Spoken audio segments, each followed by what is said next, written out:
Awkward. Awkward মানে কি বলতো? অকওয়ার্ড মানে হচ্ছে কি? বিশ্রী। আচ্ছা, বাংলা লিখে দিলে সুবিধা হয়, ঠিক আছে, তাই আমি বাংলাটা একটু লিখে দেবো।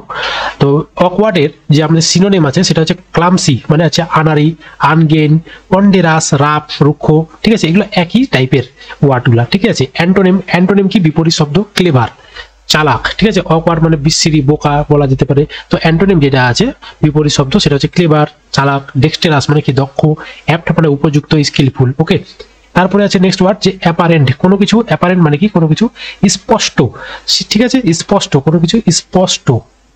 অ্যাপারেন্ট মানে হচ্ছে স্পষ্ট। তো সিনোনিম কি হবে? এভিডেন্ট মানে প্রমাণ, অবভিয়াস, স্পষ্ট, পারসেপ্টিবল, ঠিক আছে, পারসেপ্টিবল। তারপর হচ্ছে ডিস্টিং, যেটাকে পৃথক করা যায়। ওকে, পারসেপ্টিবল মানে যেটাকে অনুভব করা যায়, ঠিক আছে। তো বিপরীত শব্দ কি হবে? মাস্ট। যেমন আমরা আধার কার্ডে দেখো না, আধার কার্ডে দেওয়া থাকে 1 2 3 4, তারপরে মিডিল 4টা number x x x x, তো মাস্ট করা, এটা মানে কি? ঢাকা দেওয়া, ঠিক আছে। এবার তারপরে আছে কি? অবস্কিউর, অস্পষ্ট, ইনডিস্টিং, যেটা পৃথক করা যায় না, ডাউটফুল, সন্দেহজনক। তারপরে নেক্সট কোয়েশ্চেন আছে অ্যালিউর। অ্যালিউর মানে কি? লোভ দেখানো, ঠিক আছে, কি করা? লোভ দেখানো। এর সমার্থক শব্দ কি আছে? এন্টাইস মানে বিপদের পথে লইয়া যাওয়া, ফ্যাসিনেট মানে কি? মুগ্ধ করা, টেম্পট, সিডিউস। এবার বিপরীত শব্দ যে আছে রিপালস, হাঁটাইয়া দেওয়া, রিপেল মানে হচ্ছে তাড়াইয়া দেওয়া, ডিটার মানে হচ্ছে কোনো কিছু থেকে মানে দূরে থাকা, ডিসটেস্ট মানে যার কোনো কিছু স্বাদ নেই। ওকে।